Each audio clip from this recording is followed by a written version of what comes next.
Hi everyone, Gerard here. I wanted to do a simple video because someone emailed me a question and I got the same question yesterday, and I said to myself, well, maybe I should just go ahead and do a video. And I'm sitting down over here because one of the challenges of moving to a farmhouse, as I'm discovering, is there's a lot of new things to get used to. One of them is so many holes. Like, you're walking and all of a sudden there's a hole, so my knee is not feeling good and it's swollen, so I figured I might as well just sit down and do this video. It's that meniscus, which I had way back from a sports injury. So I don't want to get sidetracked here. Today's video is, are the blue dog Cane Corsos more maintenance than, let's say, a black Cane Corso? So that's really what this video is about. All right. My personal opinion is, in certain situations, yes, and the amount of maintenance is not a lot. So, Maro, can you bring them over here? Alright. I'm going to show you two puppies, and these are Damiano's puppies, sorry. And we're just going to, kind of take a look at them. Okay, so the puppy itself with blue eyes, obviously they're gonna have more fair skin, just like a human. All right, lighter eyes, lighter hair. There's definitely gonna be more issues with the sun and the heat, and you just have to take that into consideration when you have a dog that is a lighter color. And this is also relevant when we discuss the Formentinos, which are blue eyes typically, and then they have a light tan body, light eyes. Now, it doesn't necessarily mean the same when we're talking about a black mask and brown eyes. So we're just gonna go over the basics. The bottom line is, when you have a blue puppy, or a blue dog for that matter, you're gonna get a slight bit less tolerance for the sun, for the heat, and as a result, I just keep that, I take that into consideration. For example, if I have Princess out in the sun, I'll decrease the amount. Let's say it's 95 degrees out today.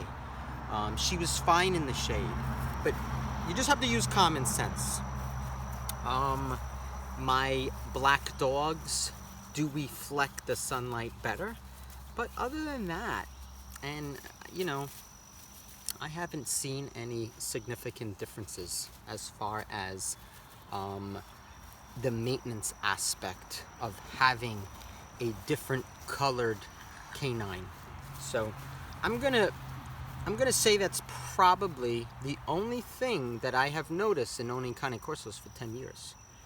And I have black colored Cane Corsos, and I have this color right here, which is a grayish blue color. And this girl right here, we are, wait, no, this is not the one. This is the one that is available right now, okay? She was reserved by a lady in Massachusetts who had a equestrian farm, who has to move litters last minute for some personal issues. And so this girl right here just became available, okay? And then we have this other puppy who's her sister. You getting that in the video here, Maria? Mm-hmm. And this puppy here we are keeping. We're kind of debating, going back and forth with names. Most likely she'll be San Rocco Mona Lisa. All right. And I want to also mention something about certain bloodlines are going to grow at different rates. I've noticed that some Cane Corso bloodlines are going to continue to grow well into, let's say, 2 years. And I've noticed some really subside right around the 14, 15 month mark, 18 months max. So it's really going to depend on bloodlines as far as growing is concerned.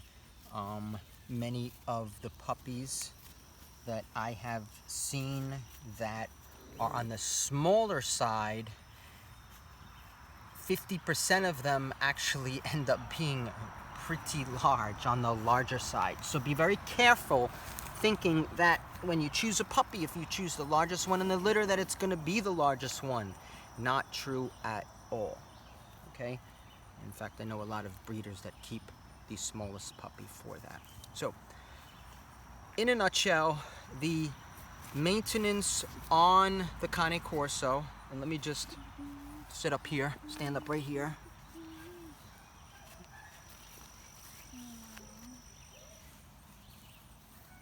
Something's wrong. So the maintenance on the Cane Corso, as far as coloration is concerned, is very minimal. And I really haven't seen much of a difference. But just as a rule of thumb, because they're just lighter eyes, unless you're living in a very hot environment, and I can say that it does get hot in this area, I just take a little bit extra precautions. But both dogs, both colorations as far as Cane Corsos, I don't keep in the sun long anyway. Just provide shade, use common sense, a lot of water when you have Cane Corsos. And of course, if you do have them outside, you definitely want to provide shelter to keep them dry. All right, now we got two pups here. One of them's a little bit smaller, one of them's a little bit larger. But as I was saying, there is absolutely no correlation when we talk about which puppy is going to stay big, which puppy is going to stay smaller. That is a myth in my opinion. I'll do a separate video on that, more of an updated video as far as choosing Cane Corsos. But just wanted to do this video. I figured it was relevant, okay, as far as blue puppies or gray puppies is concerned. And I hope this helps. And again, in a nutshell, I haven't seen much difference as far as maintenance is concerned. The only maintenance that I have seen that is significant in a Cane Corso comes in the aspect of ear cropping and tail docking. If you don't crop the Cane Corso's ears, then you will just have to go ahead and clean those ears at least every other day or on a daily basis. All right, so that's probably the biggest difference as far as maintenance, but from a color standpoint, maybe a little bit more caution with the blue Cane Corsos. Hope this helps. Take care, everybody. What?